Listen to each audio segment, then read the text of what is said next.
Okay, so once again, for the people that just started, we are recording the session, so we ask if you keep your mic on mute. If you have any questions throughout the process or throughout the presentation, please feel free to ask.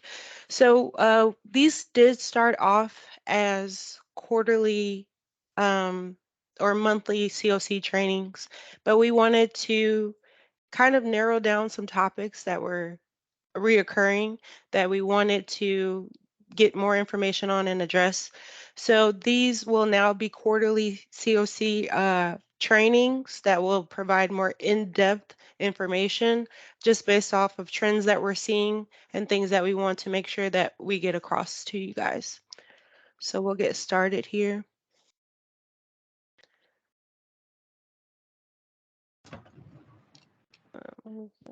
Okay, so with eligible costs, and I know people are still coming in, and that's okay, so I'm just going to go ahead and get started.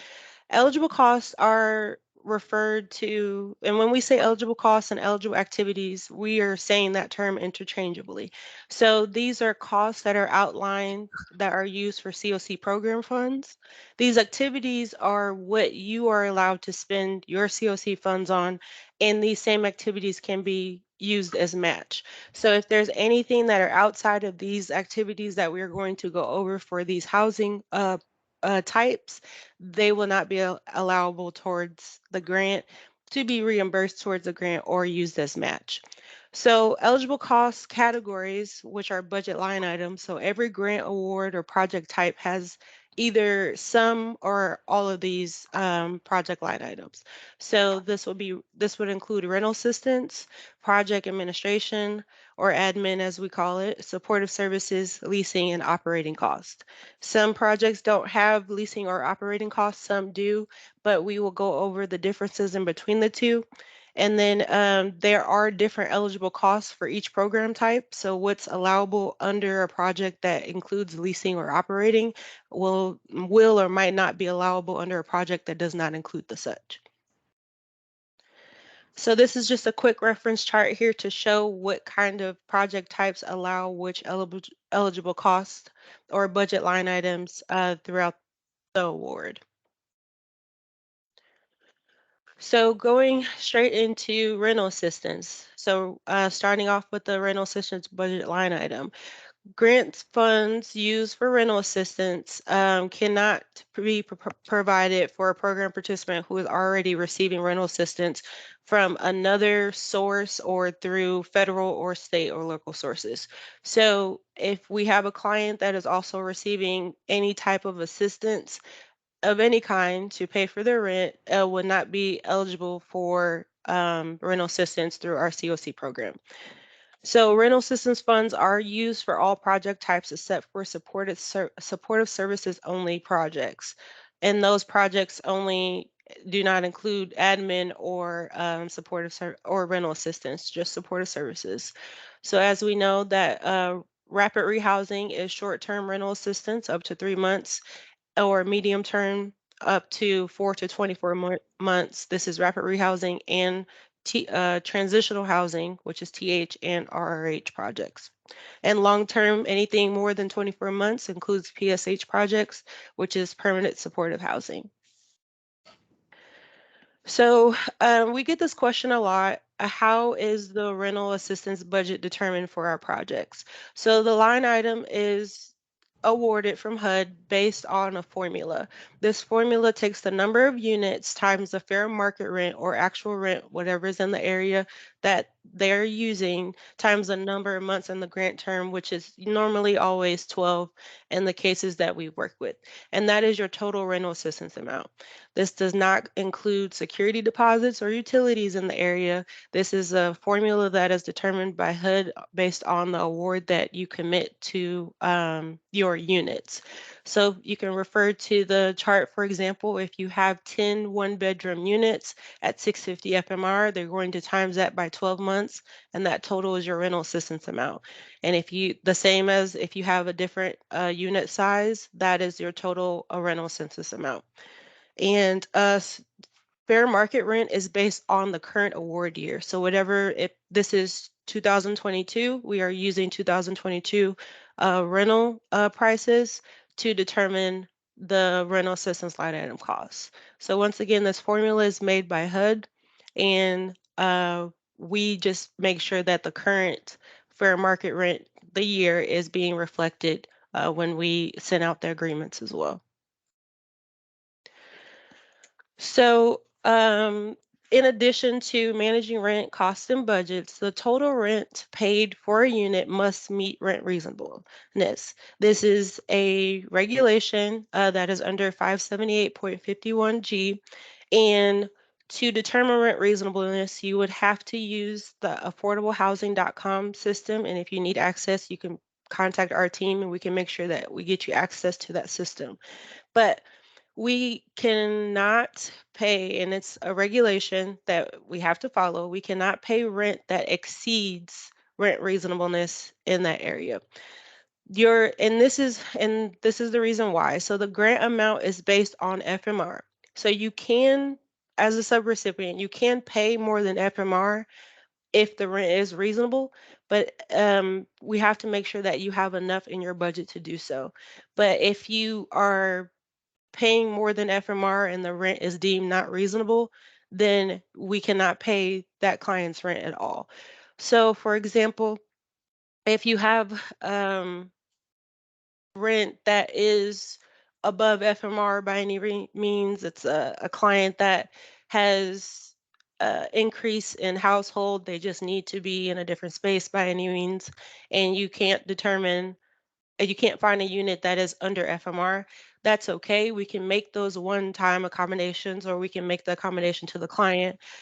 We just ask for you to be modest in how you're applying these one-time accommodations, or if it's one time.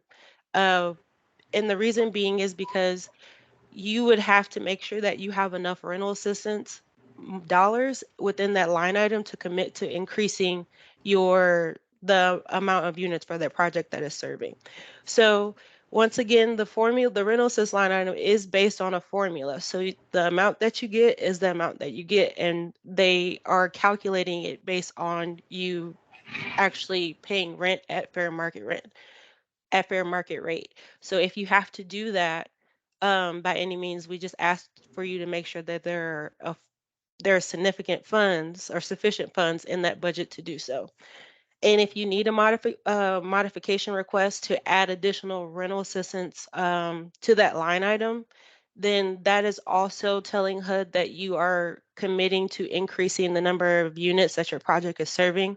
A lot of projects don't want to necessarily commit to the additional units, but they just want to make sure that they're serving who they're serving in the capacity that they can with their budget. But based on the formula and how HUD puts things together, they are looking for a reason why that you might have to add additional dollars to that line item. So they see it as you are wanting to serve more units. And that's okay if your project can commit to that. We just need the reason why. So moving things from one line item to rental assistance is not necessarily the first option for many.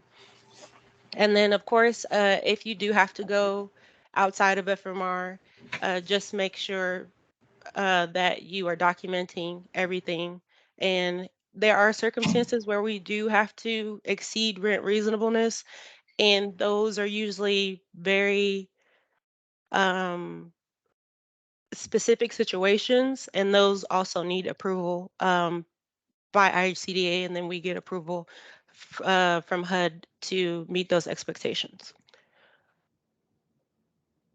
Okay, so rental assistance fund can be used for property damages, security deposits that does not exceed 2 months of actual rent, rents above FMR that are still within rent reasonableness, housing quality inspections, so providers that require a third-party inspector to perform housing quality inspections, they can also charge those inspections to the rental assistance line item. So activities such as income verification, subsidy calculations, rental assistance payments. So the time that it takes to process rental assistance payments, write the check, drop the check off, do whatever you have to do, providing guidance to clients on rental assistance. These are considered activities that can be charged to the rental assistance line item. You don't necessarily have to charge them to admin or case management if you are doing these direct activities that are a line of paying for rent, informing clients on how to pay their rent, and we consider these as rent costs. So consider waiting to cover some of the non-rent costs, which would be the income verification and the other items I mentioned, to ensure that your rental payments will be covered for the 12-month commitment of the grant, in order to make sure you don't run out of rental assistance. So we do understand that obviously the supportive services line item is not available to all. We want to make sure that all of our projects are using the supportive services line item, whether we have to move funding around to put that money towards case management or any other activities. But we want to make sure that you guys are not running close to running out of rental assistance to cover these non-rent costs. So just let us know if you think that's a problem that might occur, or if you didn't know that you can charge some of these costs to your rental assistance line item instead of sending a lot of rental assistance money back to the grant. Just make sure that you're using that line item in every way possible to avoid any return of funds or anything like that, so we can make sure we are opting for maximum utilization. So all subrecipients must set up a system to track and manage their rental assistance or their budget internally to ensure that there are enough funds to cover the amount of units that are committed to serving for the grant period. And then I do want to emphasize that rental assistance funds cannot be used to repair unit damages. If there are damages to the to the unit, the security deposit will be forfeited.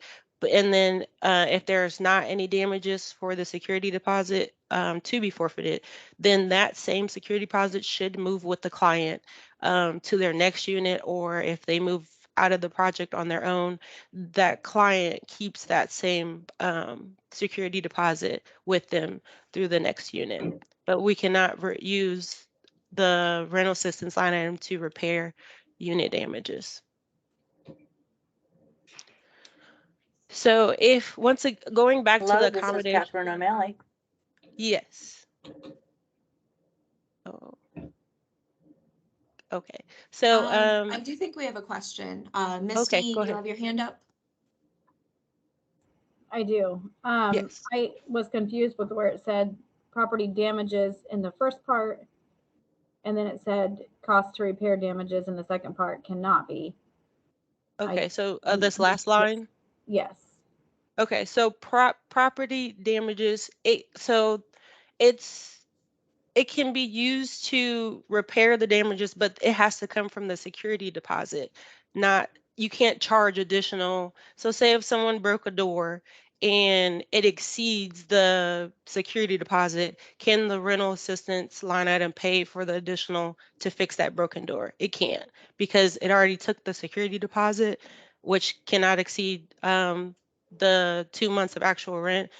Therefore, the grant can't cover any additional payments on that. Oh, okay. Does that make sense? I do want to clarify that if you do initially put down just 1 month of security deposit, then you are able to do up to a second month's worth of whatever the rent is as a damage payment afterwards. But it does have to be taken out of the security deposit first.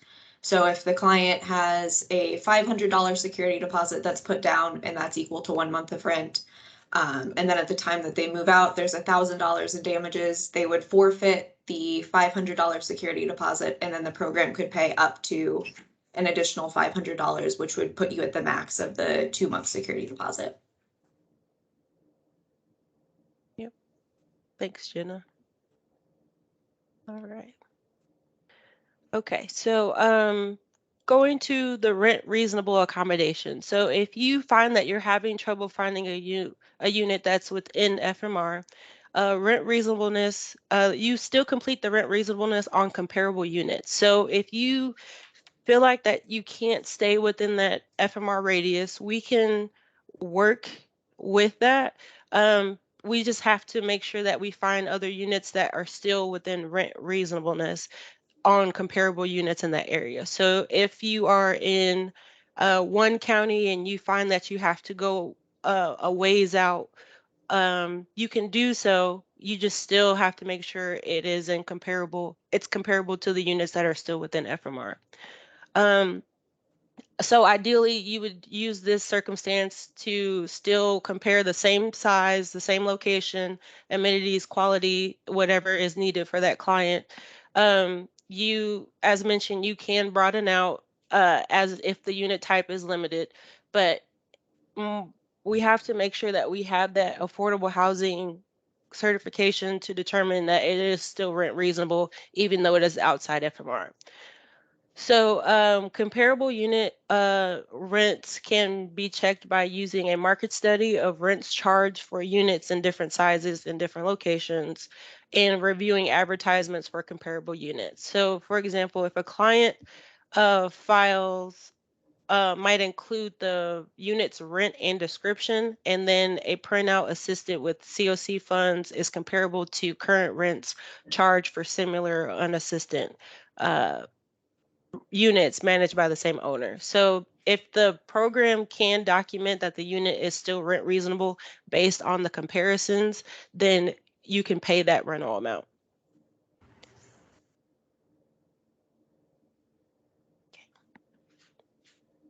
Okay. Moving into the next line item that we have, this would be leasing, and I do want to clarify that leasing would only be available to projects that receive funding for transitional housing. So any of our subrecipients that have just rapid rehousing or PSH would not be eligible to have the leasing line item or operating. So really this section is for any joint transitional housing and rapid rehousing projects to just get a better understanding of what these eligible costs are. So the first thing I want to explain a little bit is what the difference between leasing and rental assistance is. Leasing dollars are more tied to property, whereas rental assistance funds are more tied to the individual clients that you would serve. So you can see just in the language of the McKinney-Vento Act, leasing specifically pertains to the leasing of property or portions of property, whereas rental assistance specifically ties into the provision of rental assistance to provide transitional or permanent housing to eligible persons. So that's a little bit of an idea of what the difference is between those two. And then again, just emphasizing that the leasing line item would specifically be for any projects that we have that have transitional housing as a component. And then jumping into what some of the eligible costs are, leasing provides for the leasing of a structure or portions of a structure to provide housing or supportive services. So that could be renting an entire unit or an entire building that has multiple units within it, renting 2 or 3 of those units, or just renting one in a building. Included within that is rent for the structure or for the individual units that the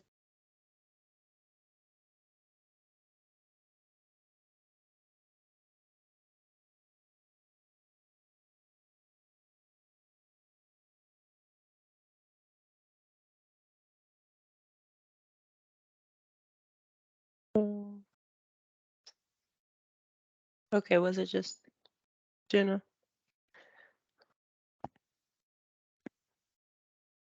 I can hear you, Candace, but she's Okay.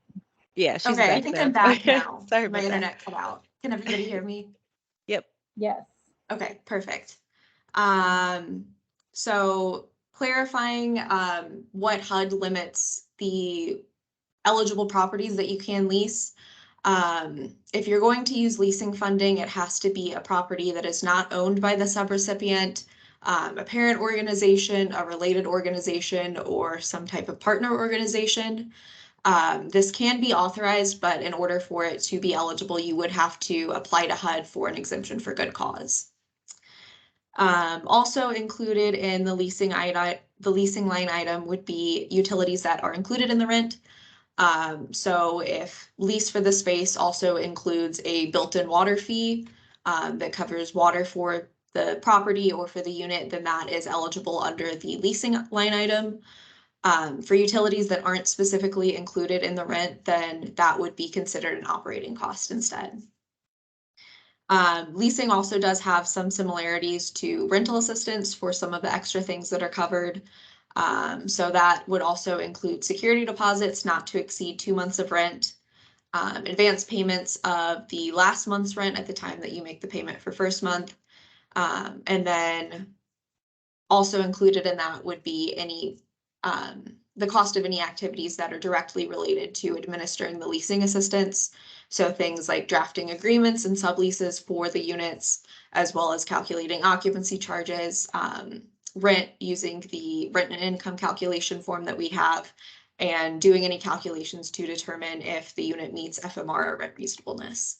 So this is another thing where we would encourage you to make sure that you do have space in your budget before you start charging these additional things to it. And then if you do have the space, then you can build that in later.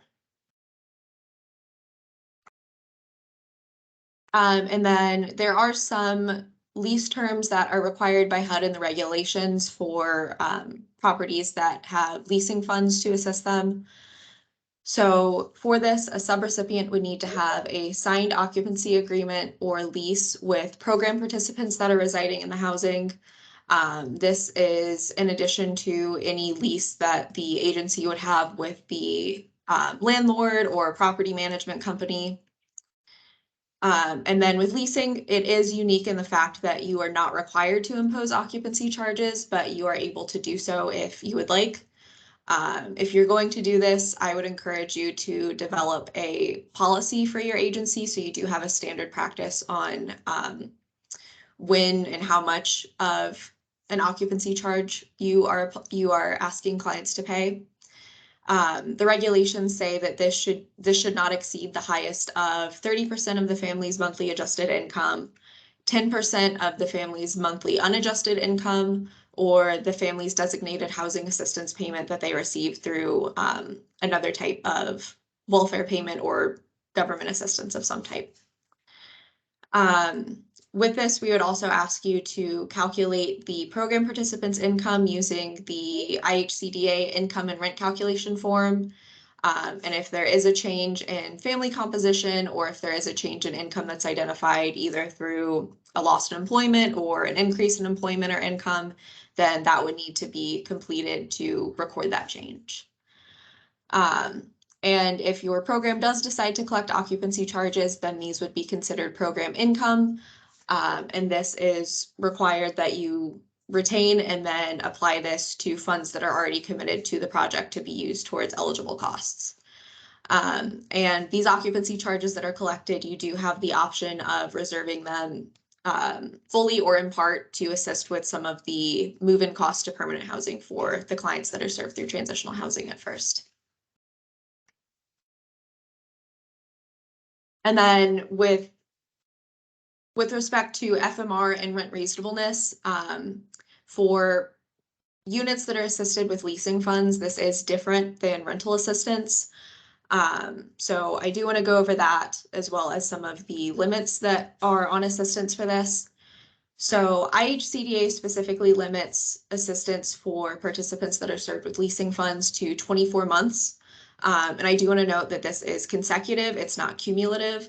So if you have a client that is enrolled in the program and they're there for the full 24 months and then they move on to permanent housing of some type, and then say a year later they were to present back and need assistance again, that 24 months would start over. So it resets each time that client would need assistance. And then jumping into the limits on FMR and rent reasonableness, this is different from the rental assistance line item in that you are not able to pay above FMR for any units that are assisted with leasing funds. So FMR is a hard limit for what you're able to pay for rent for a unit. So I do want to go over some examples for this because it can be a little bit confusing. So we'll say that there is a client that is looking for a unit to rent, and they have identified 3 units that they would like to if they're eligible to be assisted under the program. So FMR for the county is $900 for a 1-bedroom. So all of the units that the client found would be $900 or less. So in the case of the first unit, rent is $900 and FMR is $900. So it checks that box. And then leasing funds also have to be used for properties that are determined to be rent reasonable. So for the first unit, when we run the valuation, we see that a reasonable rent for this unit would be $900. So the program would be able to pay the $900 for this unit, and that would be the maximum. For the second unit, again, it is a unit that meets the FMR requirement. But when we run the rent reasonableness valuation, we see that a rent reasonable unit of this size would be $800. So because the rent is above that rent reasonableness valuation, this unit would not be eligible for the client to receive assistance in. And then for the third unit, the FMR is 900, so it checks that box. And then running the valuation, it says that units of this size, reasonable rent for those is $1,000. So because the rent that is being asked for is below that, then that unit is eligible. And I do have a link down at the bottom of the page. We'll send out this PowerPoint so you're able to follow the link. But this has similar guidance on this and some examples and distinctions on what the FMR and rent reasonableness limits are for units that are assisted with rental assistance versus leasing. And then really quickly, I want to go over operating as well. Again, this is funding that would be limited to projects that do have the transitional housing component.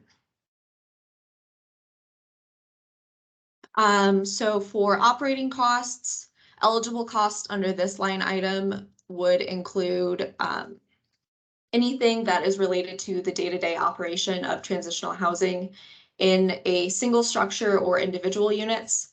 So this includes things like maintenance and repair of housing if it is not included in the lease. If it is included in the lease, then that is something that the landlord would be expected to pay for and not the program.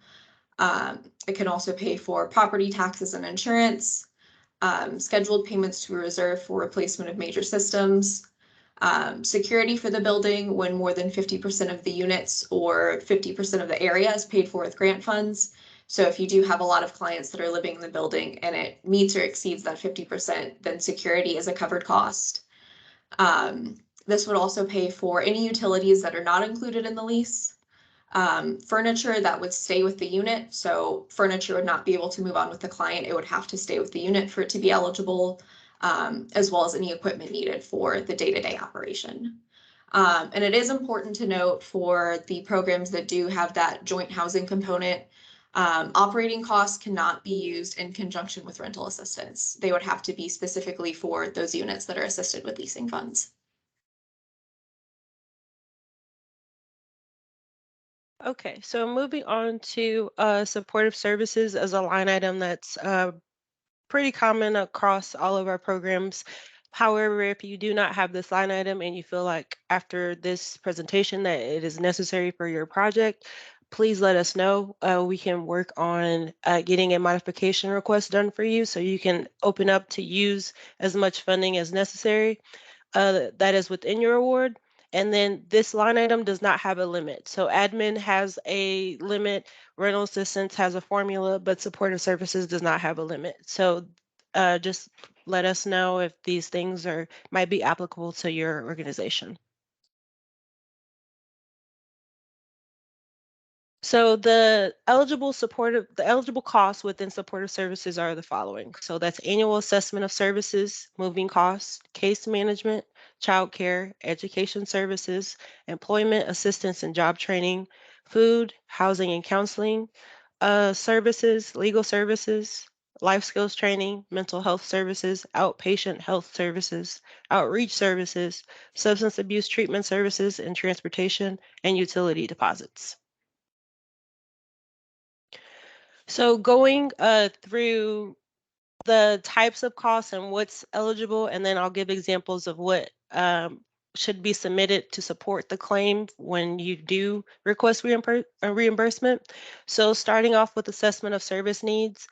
This is the cost of providing annual assessment and service needs for program participants. It's just very straightforward. If your clients have to be reassessed every 90 days to be qualified for their program, that time on that timesheet goes to assessment of services. So for that reimbursement, you would supply the timesheet for that case manager to provide that service. A lot of organizations don't use that as a cost, but it is available to you as needed. Moving costs. So this moving costs under supportive services are for one time only for each client. So this includes the rental truck to move, hiring a moving company, anything in regards to moving for that client. It is only a one-time cost and cannot exceed per individual for that program. So case management, assessing, arranging, coordinating, and monitoring services. So um, this is for direct services with the client. So administrative duties and related costs aren't necessarily under case management if it doesn't have anything to do with direct service to that client.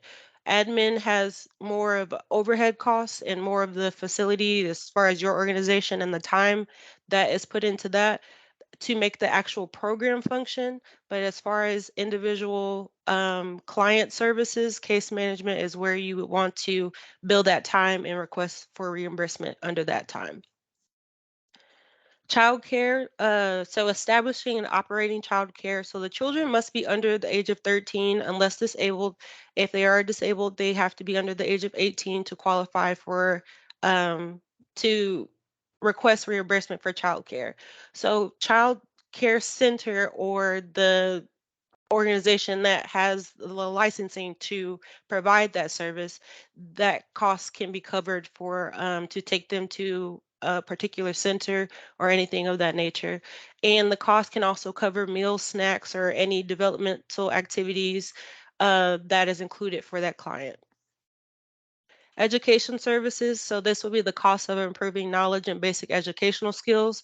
This would also include books, pens, pencils, notepads, anything that is needed for that client to improve their basic knowledge and educational skills. So that it all of this collectively has in common that it has to benefit the client directly in order to be requested for reimbursement on these grants. So that goes along into employment assistance and job training. Anything is if it's classroom training, online, if the client needs assistance with learning skills to secure or retain a job, if that requires the organization to bring in someone to present on their organization, how they can do additional um, jobs training or even life skills, because that's in another slide. Anything that provides a reasonable stipend to the participants in these employment programs is eligible. So once again, anything that has to do with the client engaging in obtaining a job or job training can be billed to the grant. Food, providing meals or groceries to program participants is under supportive services. And housing and counseling search, assisting eligible program participants to locate, obtain, and retain suitable housing. These costs cannot be used for eviction to cover eviction costs or anything.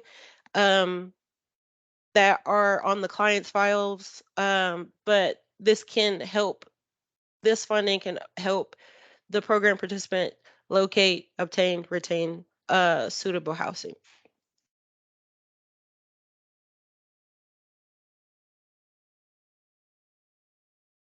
So, and then Jenna, I'll just keep going with this slide. So legal services, to kind of make it easier to grasp, the fees that are charged by licensed attorneys, so for advice and representation in manners that interfere with the individual to obtain housing. So this includes background checks, anything that could interfere with that client not to obtain housing can be charged under the legal services, um, under the supportive services line item. The only thing that is not eligible under this line item is legal services for immigration, citizenship matters, issues related to mortgages or home ownership are ineligible, and then retainer fees and fees based on services are ineligible as well. Life skills training, so any teaching in critical life management skills that have been lost or learned during physical and mental illness can be charged to the grant. So this includes a individual coming in to teach clients how to budget, how to manage resources. Their time for that professional or individual teaching time can be charged towards the grant. And that time should essentially like a timesheet for that individual for supportive services. This also includes conflict management and transportation to and from these trainings, or if they don't have to travel anywhere, that time and resources can be billed towards the grant. Mental health services, so direct outpatient treatment of mental health conditions that are provided by health professionals, can be charged to the grant. So this includes crisis interventions, counseling, individual, family, or group therapy, and medication costs, as well as management, can also be charged to this line item as well. Outpatient services. So this would be direct outpatient treatment of medical conditions provided by licensed and medical professionals can be charged. Outreach services, activities to provide immediate support and intervention. So these would have to be outreach services for the clients that are that are currently in the PSH program or whatever program type you have. So you can't necessarily go out and perform outreach services on clients that it's not directly connected to. So this also includes costs for the individual performing outreach. So whether that's a case manager or anyone of that nature, this includes cell phone, transportation costs, and the time that that individual is performing outreach.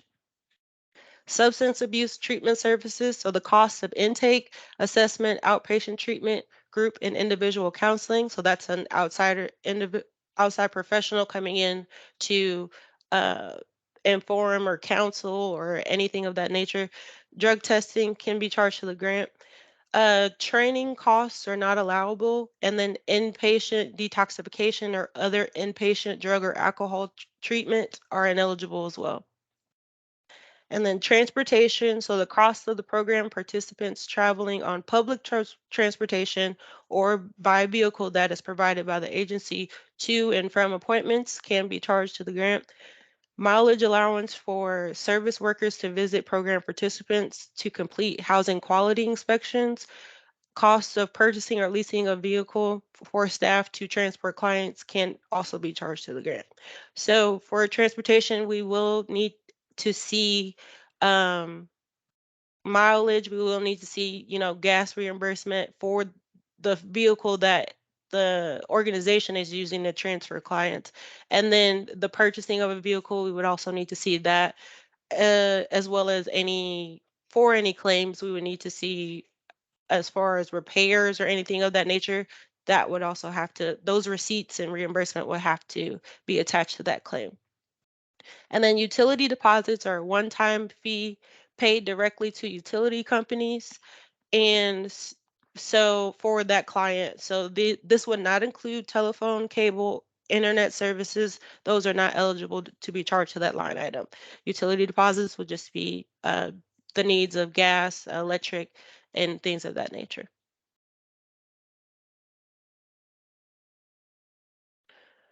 So ultimately, all of these supportive services that are being mentioned they all have in common that it has to directly be delivered to the client under the subrecipient.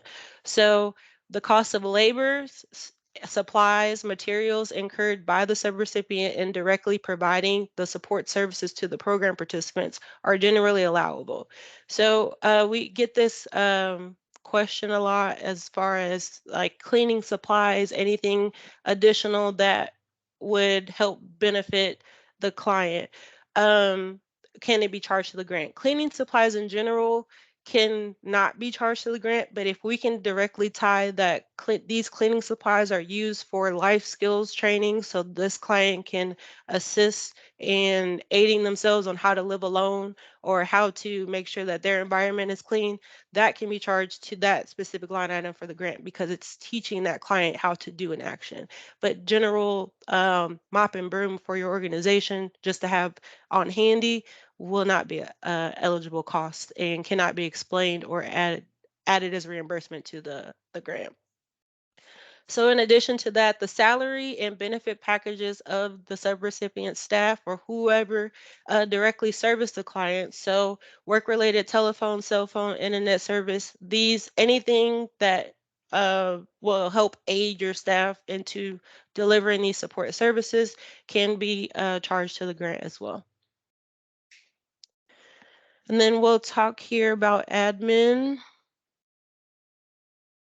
So as we know that admin is the general management, the oversight, the coordination of services for the organization. So this would include costs for program management, coordination, monitoring, and evaluation. These would include salaries, wages, related costs for program staff, and any administrative services that are performed under a third-party agreement, such as MOUs. So if you have CoC funding and you have an MOU with another organization to provide any additional service as far as program staffing goes, that can be charged to this grant as well, and vice versa.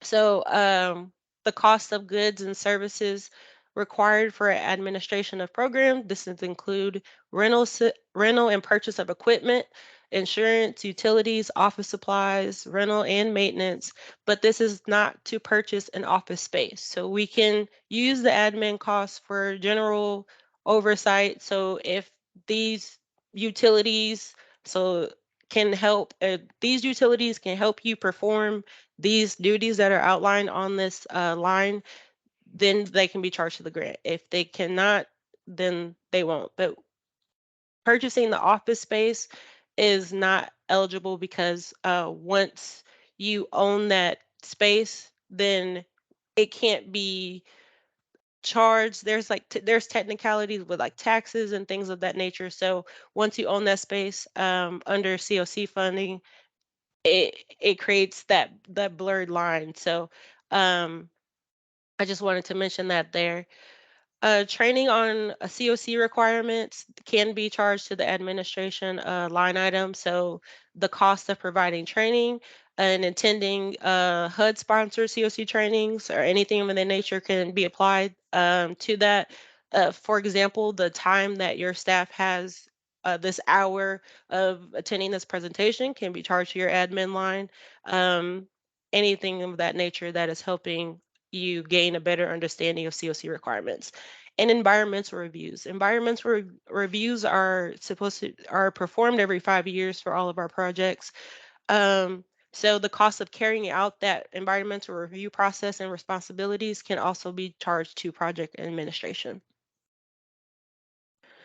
So I just wanted to go over a few questions that we receive commonly, and I know I went over one, but the first one want to address that we get a lot of questions about like intake bags, welcome bags for his initial assessment.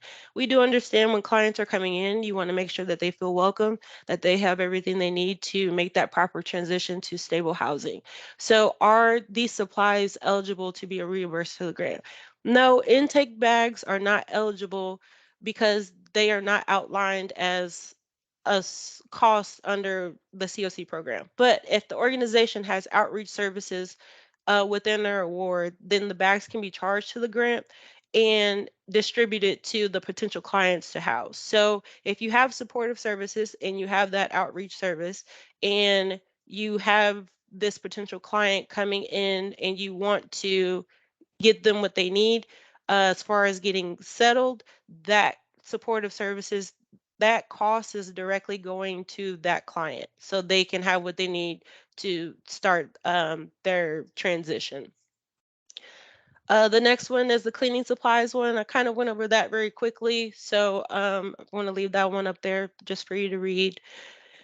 So is there a cap for the cost of supportive services? No, there is not a cap, as I mentioned, but the cost must be reasonable and has to be explained. So if you deem that you need a large amount in supportive services, we will have you explain, which supportive services are you looking for, which costs do you want to allocate to, and how this will better aid your organization.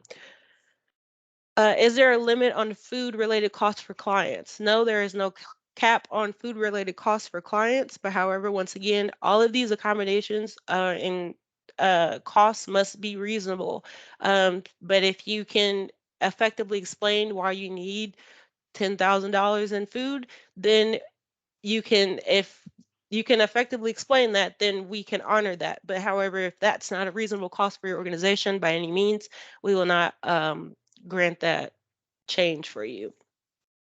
And then lastly, can the program charge the grant for a client's gas or personal vehicle repairs? Gas or gas cards for the client's personal vehicle is not allowable. And this is simply because if we put gas in a client's car, we can't track where they've been. Yes, they've probably been to their appointment, but there's no way to make sure that that cost is tied to the eligible activities that we wish to make. So if public transportation options aren't available or sufficient in the area, a one-time payment can be made to assist the participant in needing car repairs or maintenance, but not gasoline within itself. So if the client's vehicle needs repairs or something that is within reasonable means to get them to and from, and public transportation is not available, then a one-time payment can be made to that client and that program participant, and this will be listed under transportation eligible costs within supportive services.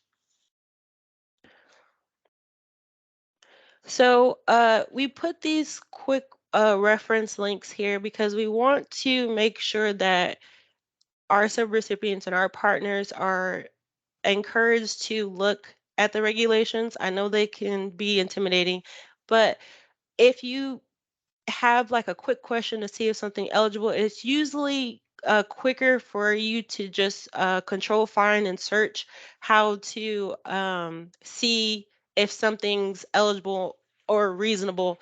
And then once you find that, or you find that you can't find that and you looked here, then we can do a deeper dive. And if we have to sometimes we do have to take exceptions or additional information to our HUD representatives to get you the answers that you need. So I want to quickly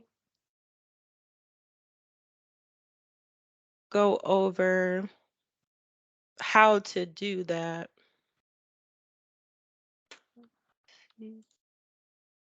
And here, I'm going to share my screen here. Sorry. All right. So to quickly address how to perform these regulations. So this is how, sorry. Having some technical difficulties over here, Jenna.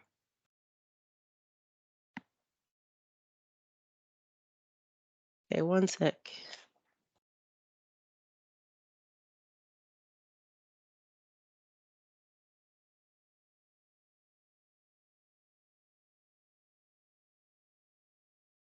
Okay, that's better. All right, so this is how we are going to. So the link provided Can you? Sorry. All right. So the link provided here is, it will take you directly to the program components and eligible costs. So for example, if you control F, and this is control find, security deposits or anything of that nature, it will take you, and it will take you to make sure you're paying attention to the subtitle. So if it's leasing and you know you don't have leasing, but you want to make sure that you're looking at the rental assistance line item. If you control find, it will pop up where security deposits are found within the regulations. And then you can see here it says grant funds may be used for security deposits in amounts that does not exceed 2 months of rent. And then it will provide you more information. So for the damages question, property damage here. So subrecipients may use grant funds in an amount not to exceed 1 month's rent to pay for any damage to housing due to the action of the program participant. So if we, starting here will be a good starting point to find different situations or different things that could help in the meantime. And then, as always, if you need additional information or more guidance, or there are specific situations where they're just really difficult and you can't really kind of read them out of the regulations that even we need more guidance on, feel free to reach out on those.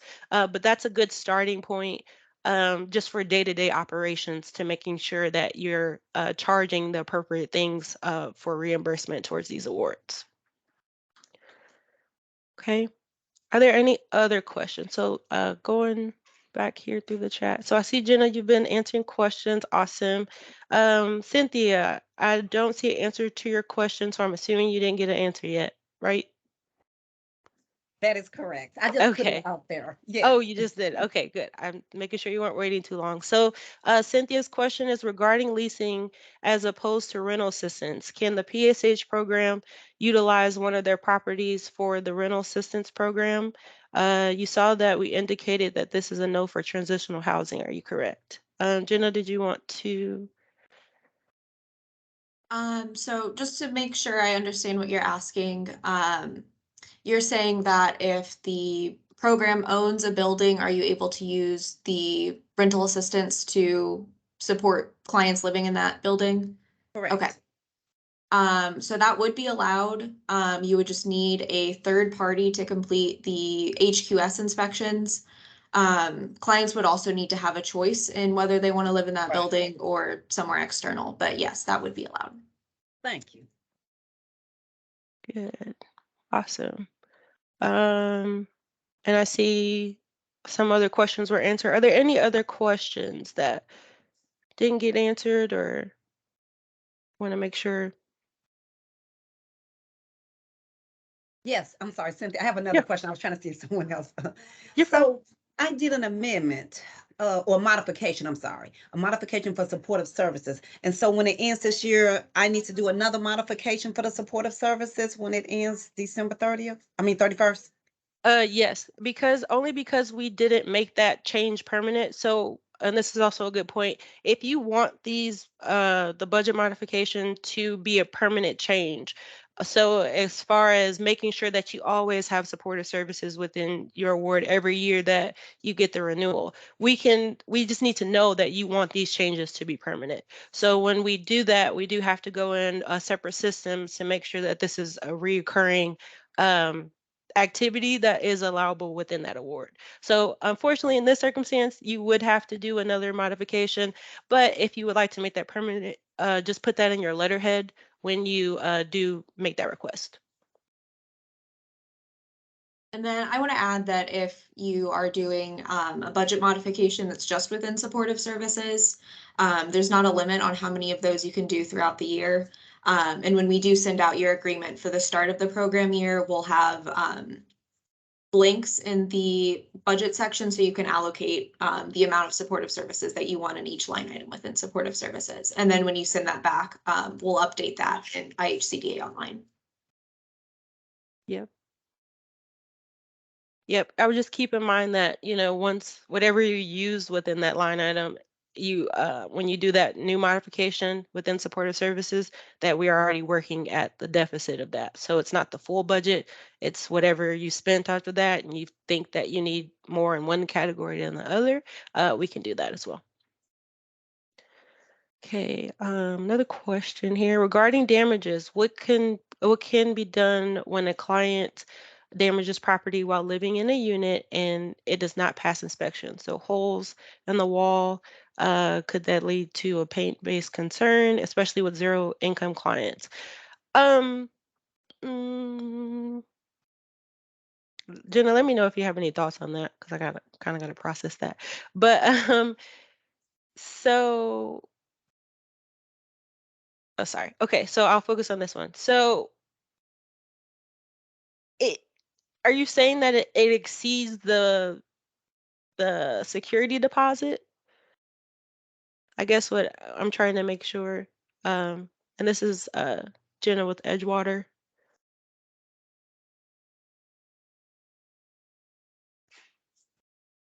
So if they Yeah. are damages that the client makes, then their security deposit would go towards that.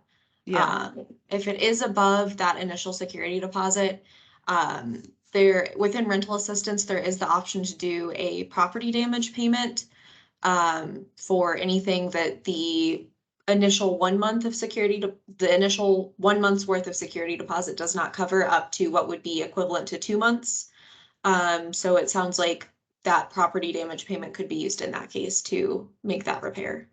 Yes, so that goes, so she said, yes, I have this come up when a client where damages were caused by a client. And okay, so it was assumed that we are exceeding the security deposit.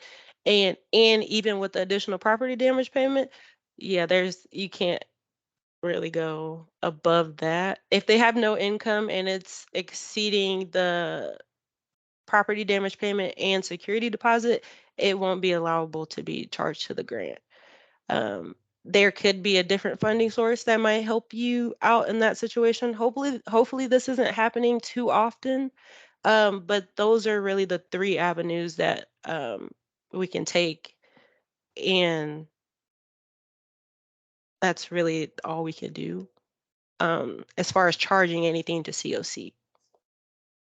Sorry, I know that's not very helpful, but so Aurora Beacons, this is a client that we had to. Okay. Yeah, so I think you reached out about that on there. Yeah, so you would have to transfer them to a different program or project source in order to make sure that unit can be repaired. But either way, those costs would have to be coming from the program as far as your internal organization and not billed to CoC.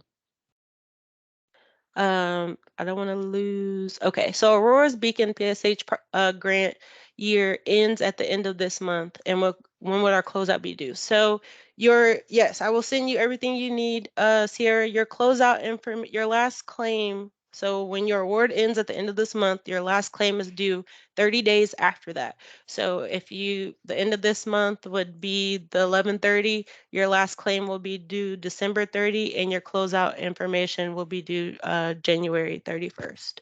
But I will reach out to you directly and give you a calendar on that.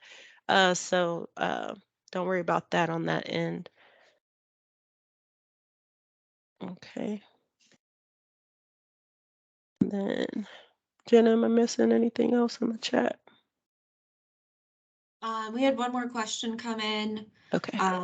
We have moved a client to 2 different apartment complexes due to his failure to follow leasing rules. This last landlord is refusing to renew his lease at the end of the next month. He is refusing to move to a new unit that we found and is willing to accept him. Would this impact us negatively in our closeout?